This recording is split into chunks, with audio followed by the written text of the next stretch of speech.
Selamat pagi kepada pemirsa Guris Sadan TV. Guris Sadan TV membaca Indonesia dengan 3 metode. Metode pemikiran kritis, metode pemikiran analitis, dan metode pemikiran reflektif. Nah, pemirsa Guris Sadan TV, pada hari ini kita menelaah rencana MPR untuk melakukan pelantikan presiden dan wakil presiden terpilih menggunakan TAP MPR ya.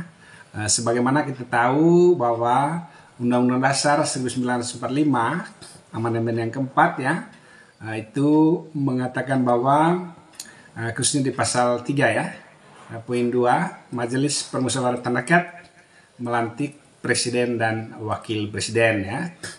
Kemudian di pasal 9 ya, nah, itu dikatakan bahwa sebelum memangku jabatannya, presiden dan wakil presiden bersumpah menurut agama atau berjanji dengan sungguh-sungguh di hadapan Majelis Permusyawaratan Rakyat atau Dewan Perwakilan Rakyat ya.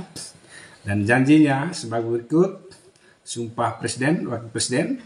Demi Allah, saya bersumpah akan memenuhi kewajiban Presiden Republik Indonesia, Wakil Presiden Republik Indonesia dengan sebaik-baiknya dan dengan seadil-adilnya, memegang teguh Undang-Undang Dasar dan menjalankan segala undang-undang dan peraturannya dengan seluruh-seluruhnya serta berbakti kepada nusa dan bangsa ya.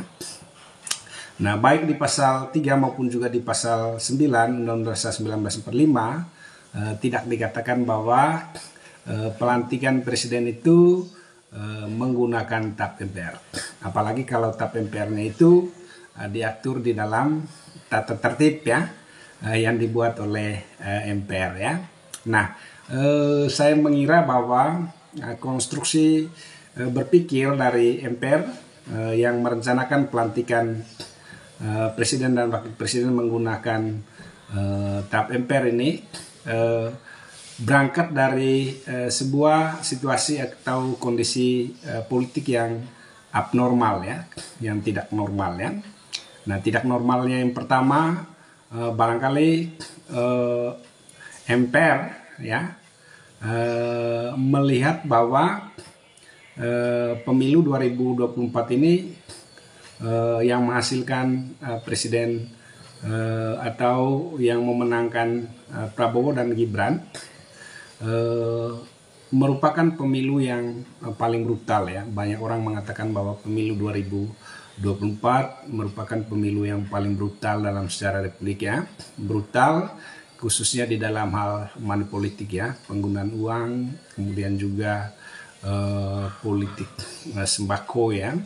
Kemudian yang berikutnya ada mungkin desain ya yang sedang dibuat oleh MPR ya, tentang bagaimana kemungkinan negara dan bangsa ini ke depan ya. Karena sekarang misalnya hampir 1 bulan terakhir ini gencar tersiar isu terkait dengan akun Fufufafa yang oleh Rosirio. 99% akun itu merupakan milik dari Gibran Rakabuming ya, calon wakil presiden terpilih ya.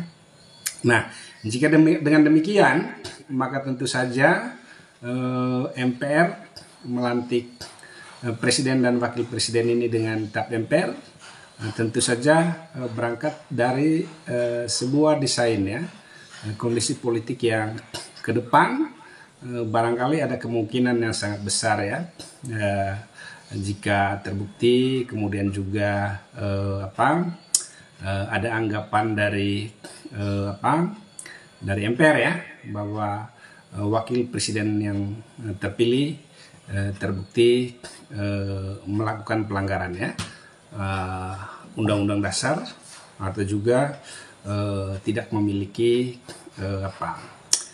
etika politik yang disebut dengan di Undang-Undang Dasar itu disebut dengan istilah tercela ya, tercela, sehingga dipandang tidak bisa dijadikan sebagai wakil presiden lagi ya.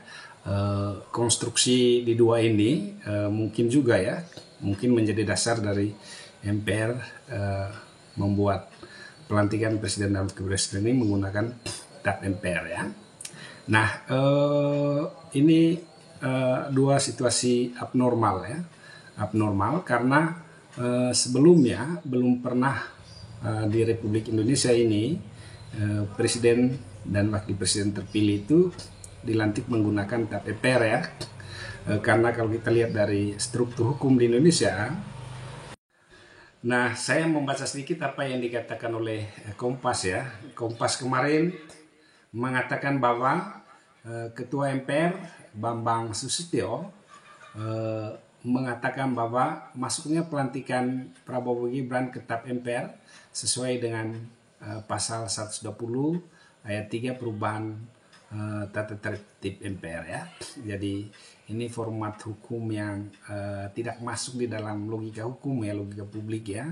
Bagaimana mungkin pelantikan presiden yang diatur di dalam Undang-Undang Dasar kemudian juga dibuat tap MPR, di mana tap MPR itu justru juga berada di bawah tata tertib MPR.